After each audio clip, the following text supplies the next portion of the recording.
Hello folks, welcome to the channel. If you wish to learn how to fix the kernel data in-page error, then let's look for some solutions. So the first basic solution would be to disconnect any third-party hardware that is attached to your computer.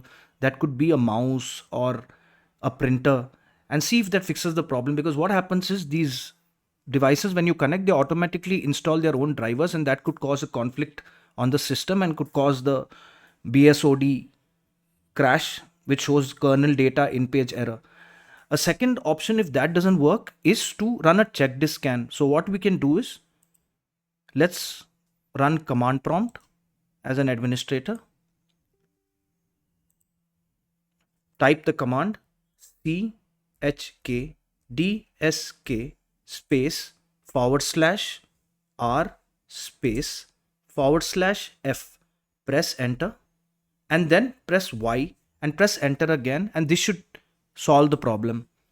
Now if that doesn't solve the problem, another method would be is to run a memory check.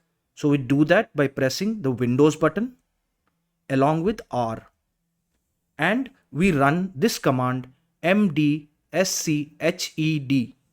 and press enter and restart now and check for problems. This should clear up your memory problems and this should clear the error. Now if that doesn't work, then we can run an SFC scan. We do that by going to command prompt, run as administrator, and we type the command sfc space /scan now, SCANNOW, press enter, and this should clear the problem. If finally all these options fail, then we can update the drivers. We do that by going and pressing the right click button, the start button, and looking for settings. Here we will look at Windows Update. We'll go to advanced options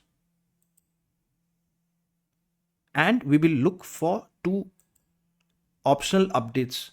Now, if you have optional updates here, just download and install them, and this should solve the problem. Here we go, and this should solve the error. I hope this video helped you. Please subscribe to our channel. Have a good day.